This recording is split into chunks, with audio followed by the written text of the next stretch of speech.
Bismillahirrahmanirrahim. Assalamualaikum warahmatullahi wabarakatuh.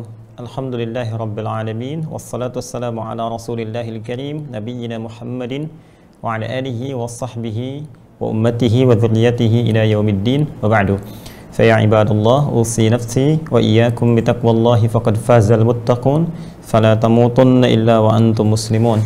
Faqala ta'ala ya ayyuhalladzina amanu taqullaha haqqa tuqatih wa la tamutunna illa wa antum muslimun. Saudara-saudariku, berjumpa kembali dalam program Aqsa Al-Quran Sunnah Solution. Semoga kita senantiasa dirahmati oleh Allah Subhanahu wa Ta'ala, dan semoga Allah berkenan membimbing kita dan mengampuni dosa-dosa kita, menjauhkan kita dari berbagai potensi kesalahan yang mungkin diperbuat, dan semoga kita diwafatkan dalam keadaan husnul khatimah. Seperti biasa, kita awali dengan bermohon pada Allah Subhanahu wa Ta'ala untuk saudara-saudari kita yang sampai detik ini belum berislam. Semoga Allah kuatkan hati dan jiwa mereka untuk bersyahadat sebelum wafat kembali kepada Allah Subhanahu wa Ta'ala. Pun demikian, kita bermohon pada Allah semoga para pelaku maksiat di malam Jumat yang mulia ini diberikan getaran jiwa oleh Allah Subhanahu wa Ta'ala, diberikan kekuatan hidayah untuk mau bertobat dan meninggalkan berbagai perbuatan maksiat, sehingga insya Allah bisa kembali kepada Allah Subhanahu wa Ta'ala dalam keadaan yang terbaik. Dalam kesempatan kali ini, kami juga atas nama keluarga besar Adi Hidayat Official menyampaikan duka cita yang sangat mendalam.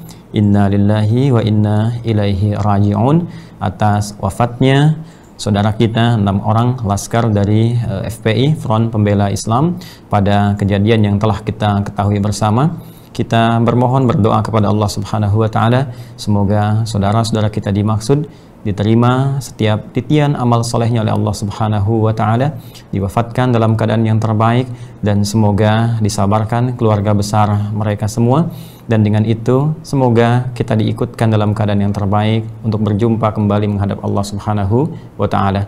Segala hal terkait dengan proses yang dimaksud, baik aspek hukum ataupun yang lainnya, kami sangat mendukung pada berbagai pendapat dan pernyataan yang telah disampaikan oleh para pakar di bidangnya, baik oleh para pakar hukum, pendapat para ulama, juga ormas-ormas yang kapabel di bidangnya.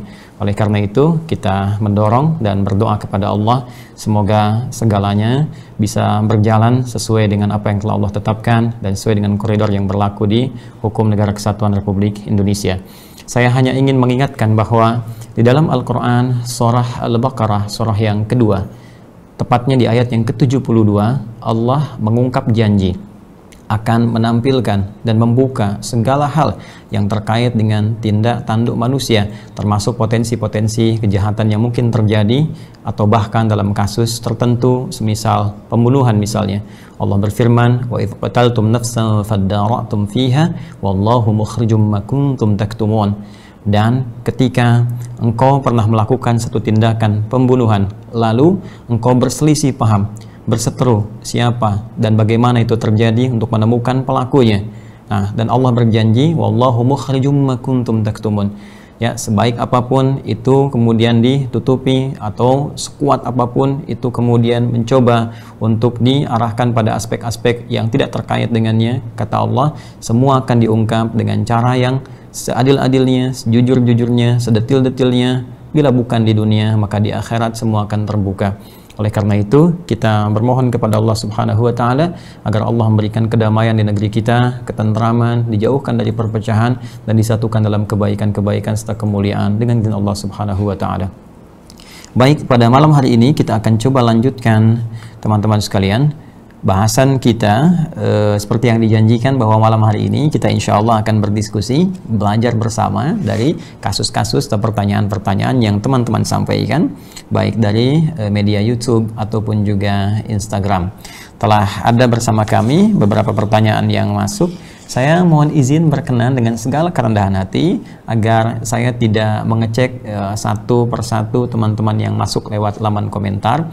Mohon berkenan dengan segala kerendahan hati, sekali lagi, jika ada hal-hal yang ingin kita diskusikan, teman-teman cukup menuliskan di kolom komentar. Nanti staf kami akan memprint out, ya, semacam ini misalnya, nanti di print out, ya.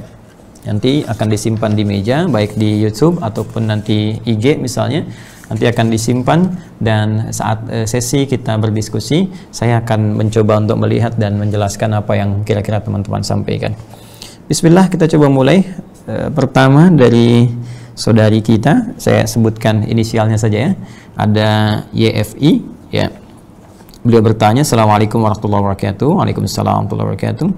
Afwan, saya ingin bertanya, baik, apabila dulu pernah memiliki hutang dan sekarang tidak ingat apakah sudah dibayarkan atau belum, ya, sedangkan keadaannya sudah tidak berkomunikasi lagi, maka apa yang harus saya lakukan agar hati saya menjadi tenang apabila teringat hal tersebut? Ya, pertama, kalau tidak berkomunikasi lagi, ini penyebabnya apa? Ya, kalau orangnya masih ada, coba usahakan untuk dicari kontaknya, kemudian dijalin komunikasi kembali dan diperjelas, diklarifikasi. Ya, apakah dulu apa yang pernah saya pinjam sudah dibayarkan atau belum, gitu kan? Nah, ini kasus-kasus ini sering kali muncul. Karena penting untuk diingat bahwa utang piutang itu termasuk hakun adami. Jadi ada hak yang terkait dengan Allah Subhanahu wa taala. Kita berbuat salah ya terkait dengan ibadah penyembahan kepada Allah, seperti misalnya pernah lalai menunaikan sholat kan, terus jarang berinteraksi dengan Al-Quran, pernah meninggalkan puasa, itu taubatnya langsung hubungannya dengan Allah Subhanahu wa taala. Bertobat kepada Allah, kemudian ditutup kembali dengan menunaikan amal-amal soleh, ditingkatkan amalnya, jauhi maksiatnya, sehingga kita merasakan kenyamanan dalam jiwa, ketenangan dan semangat menunaikan ibadah. Ketika itu hadir, maka itu tanda taubat kita diterima oleh Allah Subhanahu wa taala. Namun demikian, ada hak yang terkait dengan anak cucu Adam, orang-orang sekitaran kita. Walaupun sholatnya bagus, puasanya bagus, tapi hak-hak ini belum tertunaikan, tetap ini akan menjadi kendala hisab saat berjumpa dengan Allah Subhanahu wa taala. Ya, kendala yang saya maksudkan hak yang harus diselesaikan dulu. Ya, karena semua akan ditimbang. Dan ini bisa terkait dengan, mohon maaf ya, persoalan fisikal misalnya atau persoalan materi. Saya sebutkan persoalan yang terkait dengan masalah Anda utang piutang secara materi langsung ya. Jadi ketika seseorang seperti Anda misalnya punya utang piutang, pastikan dulu ya. Tadi Anda katakan keadaannya sudah tidak berkomunikasi, ya Anda tinggal berkomunikasi, cari nomor kontaknya, tanyakan. Kalau qadarullah misalnya sudah wafat, meninggal, tanyakan ahli warisnya. Kembali kepada ahli waris, ceritakan kisahnya. Ya, saya pernah ada persoalan utang piutang dengan beliau yang bersangkutan. Kini saya dapat informasinya beliau sudah tidak ada, dan saya tidak ingat apa sudah membayar atau belum. Bagaimana kebijakan dari ahli waris yang dimaksudkan? Nah, nanti dari situ insya Allah Anda ikhtiarkan. Kalau ternyata disimpulkan, dicari belum pernah ada pelunasan dimaksudkan, dan berikhtiar memohon kepada Allah untuk bisa diberikan kelapangan rezeki sehingga itu bisa dilunasi, dipenuhi. Ya, jika memang sekarang kasusnya terjadi, misal ya dua hal. Yang pertama, ternyata diketahui ya sudah dibayarkan, bahkan pernah cerita dan sebagainya. Alhamdulillah Anda menjadi semakin lebih tenang. Dan hikmah kedua, silaturahim, hubungan yang terjadi dengan keluarga besar tetap berjalan. Dan itu plus tambahan nilai-nilai kebaikan. Ya. Nah, kasus yang keduanya, jika memang terjadi sudah tidak berkomunikasi, orangnya tidak tahu, ahli waris tidak mengetahui, kerabatnya pun sudah nggak paham, ya dicari-cari nggak bisa ketemu, maka cara paling mudah untuk menenangkannya, dilihat berapa jumlah hutang piutang Anda, kemudian Anda niatkan untuk bersedekah. Bersedekah diniatkan sebagai pelunasan utang yang dimaksudkan. Anda bisa berikan misalnya ke panti yatim, atau Anda bisa berikan ke fakir miskin dan sebagainya, niatkan untuk pelunasan utang Anda. Ya, mudah-mudahan itu bisa meringankan beban kita di hadapan Allah Subhanahu wa taala. Dan saya ingatkan teman-teman sekalian, hal semacam ini ketika sudah kembali kepada Allah di akhirat nanti, tidak ada pembayaran dengan menggunakan materi lagi. Karena semua aspek dunia itu ditinggalkan saat kita sudah mulai meninggalkan dunia. Karena itu menjadi fitrah kalimatnya, tertata ketika seorang wafat dikatakan telah meninggal dunia. Ya, bukan hanya rohnya meninggalkan dunia dan datang ke alam barzakh sebagai tempat persinggahan untuk menuju akhirat nanti, ya, tapi juga meninggalkan semua aspek yang terkait dengan dunia. Hukum-hukum dunia sudah tidak berlaku lagi. Ya, maka segala yang digunakan dalam konteks kehidupan dunia, jangankan ke akhirat, ke alam kubur pun tidak dibawa. Ya, Anda menggunakan handphone sebagus apapun ketika wafat, nggak akan pernah bisa digunakan berkomunikasi di alam kubur. Bahkan dikuburkan pun tidak dilakukan lazimnya. Ya, uang yang Anda kumpulkan, jabatan yang Anda titi, kemewahan, segala rupa. Jadi kalau ada orang yang orientasinya dunia semata, nggak pernah ingat dengan akhirat, walaupun dia tahu akan wafat, tapi nggak menyiapkan bekal itu, maka kerugiannya berganda. Karena semua apa yang telah ia dapatkan dengan lelah itu, Ya capek kan, itu capek itu. Ya, malam-malam masih mikirin, orang istirahat ini masih mikir ini, mikir itu, konsep ini, konsep itu. Bahkan ada yang meraihnya dengan cara yang keliru, ya. Ada yang saling menyingkirkan, menyungkurkan, bahkan saling menyakiti, menzolimi, bahkan sampai menghilangkan nyawa dan sebagainya. Pada akhirnya selesai dan meninggal dan kembali kepada Allah Subhanahu wa taala. Ini nggak akan berlaku lagi. Karena itu, perangkat dunia tidak berlaku, hukum dunia pun tidak berlaku. Ya, Anda pun yang ada dalam ranah hukum misalnya, ya, baik itu misalnya di kemasyarakatan, ya, semacam polisi dan sebagainya, di militer seperti tentara, di kehakiman, kejaksaan dan sebagainya, semua akan selesai dan pengadilan Allah yang berlaku. Nah, dalam konteks pengadilan Allah ini di akhirat berbeda dengan hukum dunia. Kalau di dunia utang disuruh oleh hakim bayar utangnya menggunakan ya bentuk yang sama, utang uang bayar uang atau aset kemudian disita misalnya dikalkulasikan sejumlah itu. Di akhirat tidak. Nggak ada uang lagi, nggak ada aset dunia lagi. Yang ada adalah kumpulan antara amal soleh, nilai satu kebaikan yang punya bekal akhirat. Nah, jadi perbuatan baik yang punya bekal akhirat itu disebut hasanah namanya. Hasanah, ya. Jadi kalau Anda mengerjakan perbuatan baik, seperti contoh, ya, saya berikan gambaran. Misal, nggak usah kita berbagi dengan orang lain dulu. Untuk pribadi kita saja dulu, ya. Saya misalnya mau minum, ini sudah ada minuman, bisa.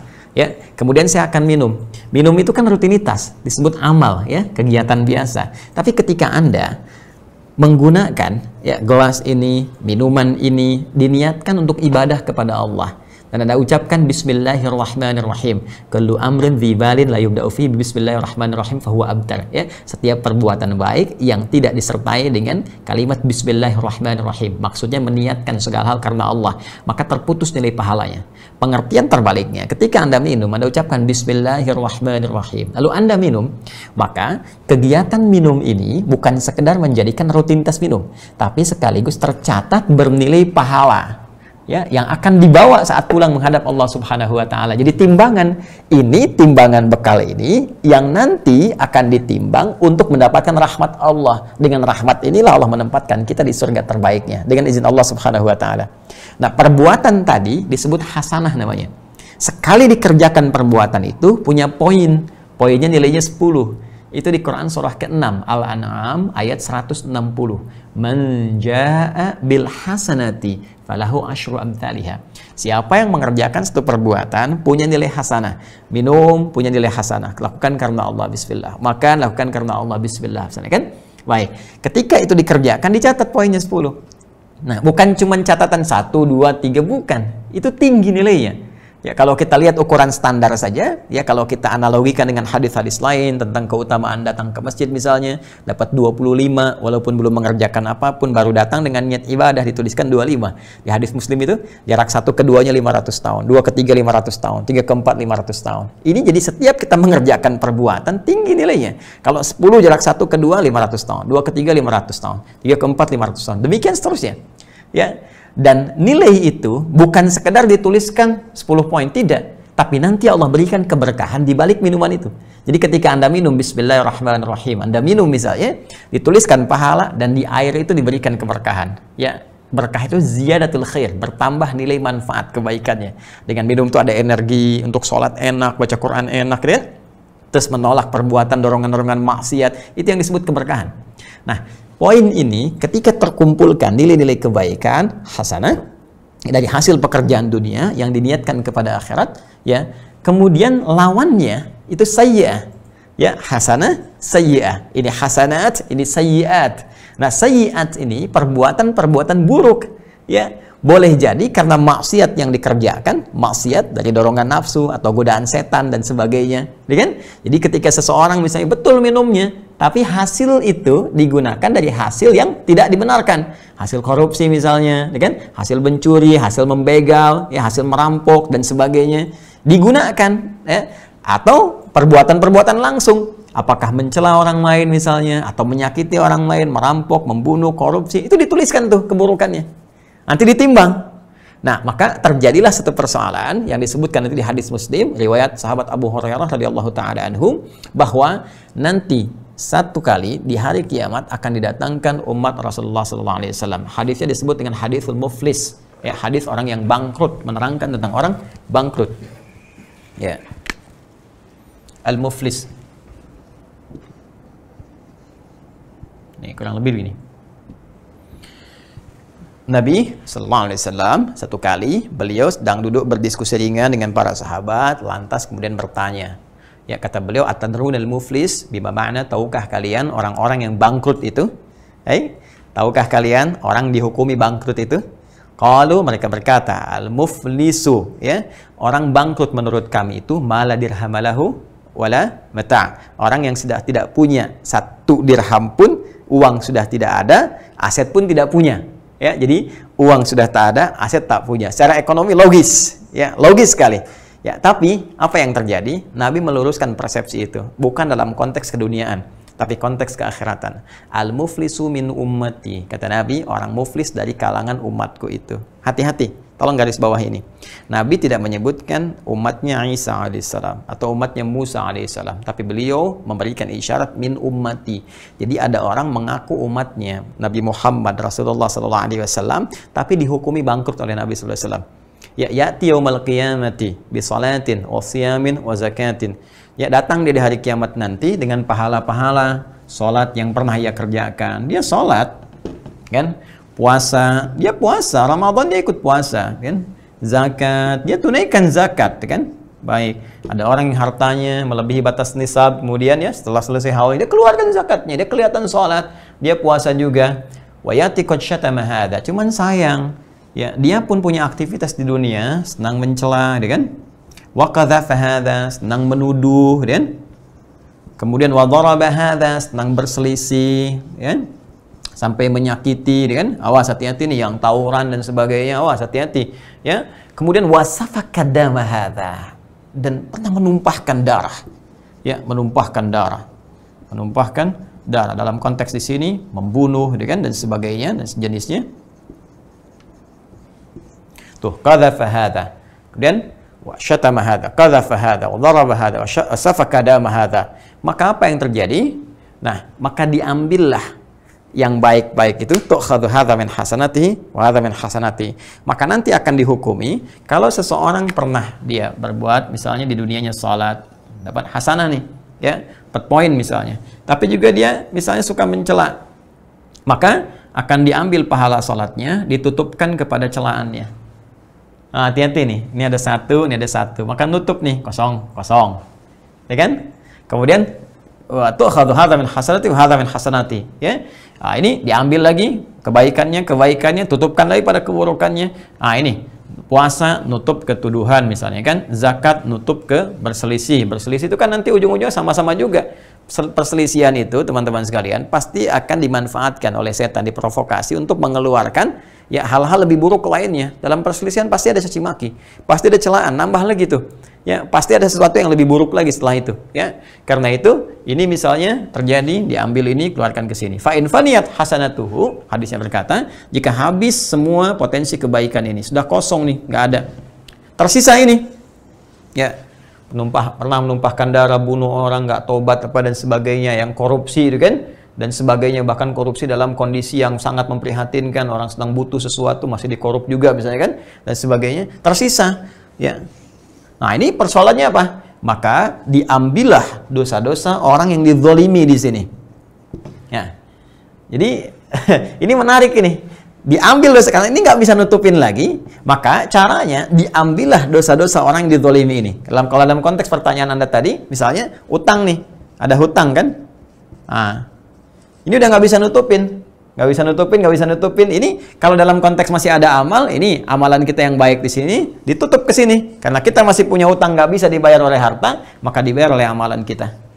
Tapi yang punya banyak maksiat, ini udah nggak nutup, masih ada ini. Maka orang-orang yang pernah dizalimi di dunianya, pernah dicela misalnya, maka kalau sudah nggak nutup lagi, dosa-dosa orang yang dicela ini, dosa. Ini si A misalnya, ini si B. Maka dosa-dosa si B sesuai dengan kadar dosa yang terjadi di sini, akan diambil, ditimpakan kepada orang ini. Sehingga yang ini dikurangi dosanya, yang ini semakin bertambah. Faturiha finnar. Maka karena semakin banyak ini, ya terkumpulkan keburukannya, maka dilemparkanlah ya ke dalam neraka. Karena itu, saya sering katakan, nilai kebaikan kita sebagai bekal menuju Allah Subhanahu wa Ta'ala itu seringkali ditampilkan oleh Al-Quran dengan bahasa takwa. Takwa. Di semua puncak kebaikan-kebaikan ini, itu sering oleh Al-Quran dikristalisasikan dalam bentuk satu diksi, yaitu takwa. Karena itu salat bagian dari takwa. Dalikal kitabul la raiba fihi hudal lil muttaqin alladzina yu'minuna bil ghaib wa yuqimunas shalah. Ini puasa bagian dari takwa, ya kan? La'allakum tattaqun. Ya ayyuhalladzina amanu kutiba alaikumus shiyam kama kutiba alal ladzina min qablikum la'allakum tattaqun. Demikian zakat juga termasuk infak di dalamnya. Ya Al-Baqarah ayat 3 kan setelah salat infak. Ya wa mimma razaqnahum yunfiqun. Haji, umrah, takwa. Al-Baqarah ayat 197, wa tazawwadu fa inna khairaz zadi taqwa. Jadi puncak semua ini takwa. Nah, takwa itu ketika kita detilkan kembali, secara singkat ternyata dibagi dua bagian. Ya, terkait amal solehnya. Ada yang terkait hubungan dengan hablu minallah secara vertikal. Ya. Yang kedua hablu minan nas secara horizontal. Jadi ternyata orang-orang takwa itu disebut baik. Yang pertama, ya, dia punya sayap pertama, ya. Apa sayap pertama ini? Dia punya hubungan yang baik secara vertikal dengan Allah Subhanahu wa taala. Salatnya rajin, bahkan tahajud pun dia coba untuk tunaikan, dengan bacaan Al-Qur'annya, nilai-nilai kebaikannya, hubungan dengan Allah sebagai tanda penghambaan kita kepada Allah Subhanahu wa taala. Ini contohnya di Quran surah ke-51 Adz-Dzariyat dari ayat ke-15 misalnya, ya, sampai ayat ke-17. Innal muttaqina fi jannatin wa 'uyun, ya, akhidhina ma atahum rabbuhum innahum kanu qabla dzalika muhsinin. Ya, sungguh sebagian orang-orang takwa nanti, orang-orang takwa, ya, ada yang ditempatkan oleh Allah di taman surga. Mereka akan mendapatkan anugerah yang telah Allah janjikan, langsung mereka dapatkan. Ya, dan sungguh ketika di dunia mereka termasuk orang ihsan. Ya, orang muhsin itu orang ihsan. Ihsan itu apa? Anta'budallaha ka'annaka tarah. Kau menjadikan aktivitasmu sebagai ibadah kepada Allah Subhanahu wa taala. Ya, seakan-akan kau selalu merasa diperhatikan oleh Allah Subhanahu wa taala walaupun kau tak mampu melihatnya. Ya, ihsan. Maka salat merasa dilihat oleh Allah, takut kalau salatnya enggak khusyuk, takut kalau salatnya bacaannya enggak bagus, maka dia belajar bacaan salat, belajar memahami. Itulah ihsan. Nah, ini. Pun demikian yang ini ada di Quran misalnya surah ketiga Ali Imran ayat 133 sampai 134. Ya, wasari'u ila maghfiratin min rabbikum wa jannatin 'arduhas samawati wal ardu u'iddat lil muttaqin. Takwa lagi. Bergegaslah Anda untuk berevaluasi diri, ya kan?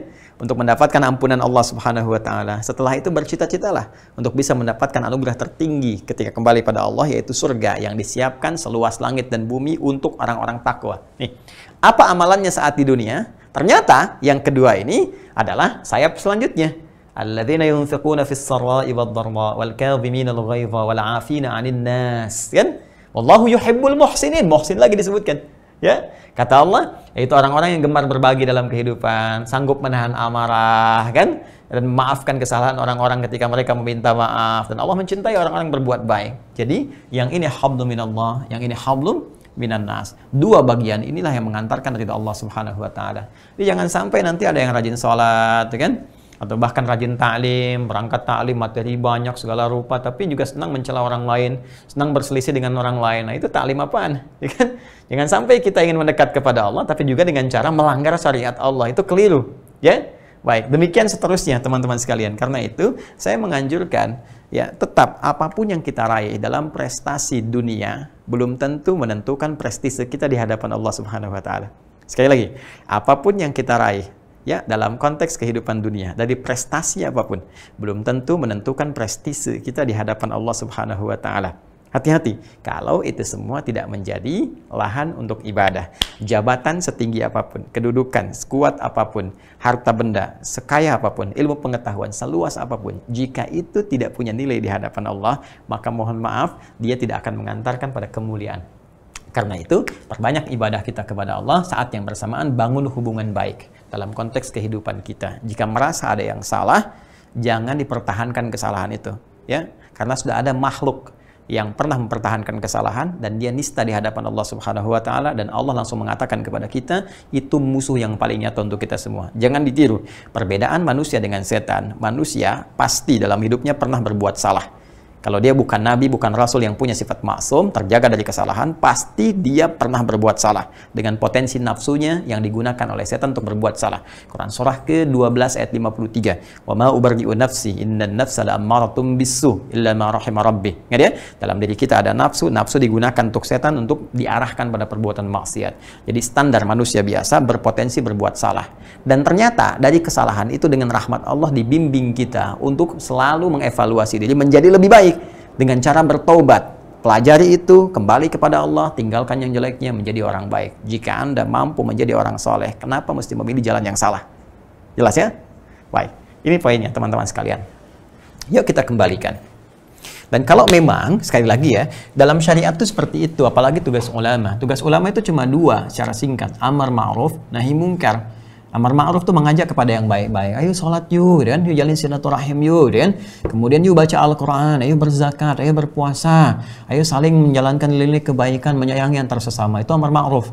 Ya, dan contohkan, dipraktekkan. Karena kalau cuma ngajak, ya, ngajak kepada sifat saja, itu khair namanya. Yad'una ilal khair, ngajak pada yang baik-baik. Tapi kalau Anda langsung mencontohkan, mempraktekkan, itu ma'ruf namanya. Kemudian yang kedua namanya nahi mungkar. Ya, mencegah kepada hal-hal yang buruk yang berpotensi melahirkan feedback yang jelek dalam kehidupan, ya bisa berpotensi buruk, bahkan jangankan konteks akhirat, di dunia pun bisa berdampak. Ya, karena itu nanti dalam konteks dakwah ini ada yang mengingatkan, mengajak kepada kebaikan, ada yang mengingatkan untuk meninggalkan keburukan. Jauhi korupsi, jangan merampok, jangan membunuh, jangan berzina, jangan mabuk, kan? Jangan menipu, jangan berbuat riba. Dua-duanya punya kedudukan yang serupa.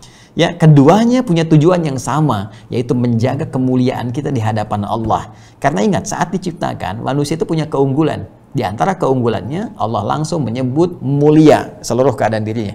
Itu ada di Quran surah ke-17 Al-Isra ayat ke-70. Walaqad karramna bani Adam. Kan kami pakai lam dan qad. Lam litauqid, qad litahqiq. Dan kami, saya tegaskan kata Allah, saya kuatkan, kami telah memuliakan seluruh anak cucu Adam. Jadi komponen semua tubuh kita ini mulia. Bahkan physically, ya, secara fisikal Allah ciptakan juga sangat sempurna. Oh ya, laqad khalaqnal insana fi ahsani taqwim. Surah 95 ayat keempat itu, ya. Dan kami telah pastikan, kami ciptakan fisiknya mulia, sifatnya diberikan kemuliaan, organ tubuhnya diarahkan hanya untuk mengerjakan yang mulia saja. Jadi karena mata ini mulia, maka mata ini tidak boleh merendahkan kemuliaannya dengan menatap hal-hal yang kotor. Makanya dilarang. Misalnya pornografi, porno aksi, gambar yang jorok, yang kotor dilarang dilihat. Kenapa? Karena bisa merendahkan kemuliaan mata. Sedangkan mata dicipta oleh Allah mulia. Beda dengan binatang. Ya, beda dengan hewan. Kita ini makhluk mulia. Wa hamalnahum fil barri wal bahri wa faddalnahum ala katsir mimman khalaqna tafdila. Kata Allah, baik itu yang beraktivitas di lautan ataupun di daratan, dan kami jadikan manusia itu lebih utama dari semua makhluk yang pernah kami ciptakan. Karena itu dijaga. Tangan jangan sampai mencuri, jangan sampai korupsi, kaki jangan melangkah pada maksiat. Semua itu tujuannya karena kasih Allah, menjaga kemuliaan kita dari lahir sampai kita berpaling, ya, dari kehidupan dunia dan kembali kepada Allah di akhirat. Jadi jangan sampai lahirnya bersih, pulangnya kotor. Rahmat Allah yang menjadikan kita terjaga dengan aturan amar ma'ruf nahi mungkar. Jadi kalau ada yang mengajak kepada yang baik-baik, alhamdulillah kita respon. Tapi kalau ada yang mengingatkan kita untuk meninggalkan yang mungkar, jangan marah. Kalau itu terjadi, itu tandanya tanda sayang Allah. Allah masih sayang. Yang bahaya itu kalau tidak ada yang mengingatkan lagi. Maka itu alarm yang paling dahsyat. Khawatir kita diabaikan oleh Allah Subhanahu wa taala. Sedangkan Allah punya sifat Rahman yang dengan rahmatnya memberikan kesempatan pada setiap hamba untuk berubah. Ya, Allah Ta'ala alam bissawab. Jadi kembali kepada pertanyaan saudari kita ini, Anda coba cari dulu kontaknya, setelah itu hubungi misalnya ahli warisnya, tanyakan pada keluarganya, dan berikhtiar untuk menyelesaikan dengan cara yang terbaik sehingga tidak terbawa sampai dengan menghadap Allah Subhanahu wa taala. Pun demikian, saya juga ingin mempraktekkan dari diri saya pribadi, teman-teman. Jadi sejak saya kecil sampai dengan saat ini, bila Anda mengikuti apa yang saya sampaikan pada saat ini dalam kajian Aqsa, jika selama dalam kehidupan ada satu hal terkait utang piutang yang pernah terjadi dengan diri saya, mohon diingatkan, disampaikan, bisa sampaikan lewat admin ini, Adidat Official misalnya, atau ada janji yang pernah saya sampaikan, atau saya terlibat utang piutang langsung, jangan malu Anda katakan, tolong bantu saya. Bantu saya sampaikan, dan dengan izin Allah Subhanahu wa taala akan saya usahakan ikhtiar sebaik yang bisa saya lakukan untuk bisa menghilangkan beban-beban, setidaknya meringankan ketika kembali hisab di hadapan Allah Subhanahu wa taala. Ya Allah, suasananya jangan dianggap ringan ya, jangan dianggap ringan ketika kembali kepada Allah. Nanti setiap orang akan merasakan ketika di sakaratul mautnya, kebiasaan-kebiasaan yang pernah ia kerjakan, pernah terjadi itu akan balik gitu ya. Dan segera koreksi diri untuk kita menjadi baik di hadapan Allah Subhanahu wa taala. Baik, itu dari YouTube. Kita ambil satu dulu. Sebelum ke IG, saya mau tanya sebentar, teman-teman, berapa menit lagi ke Isya? 1 menit lagi. Baik, saudara-saudariku, karena sudah 1 menit lagi di Indonesia bagian Barat, WIB, waktu Indonesia bagian Bekasi, ya, dan ini sudah terdengar adzan. Karena itu kita berhenti dulu untuk menunaikan sholat Isya berjamaah, sekaligus mengamalkan apa yang telah kita bahas bersama tadi. Itu yang bisa kita bahas sementara. Kita lanjutkan setelah menunaikan sholat Isya berjamaah. Terima kasih atas perhatiannya. Sekali lagi, semoga Allah senantiasa memberikan rahmatnya pada kita. Lanjut setelah menunaikan sholat Isya. Subhanakallahumma wa bihamdika, asyhadu an la ilaha illa anta, astaghfiruka wa atubu ilaik. Assalamualaikum warahmatullahi wabarakatuh.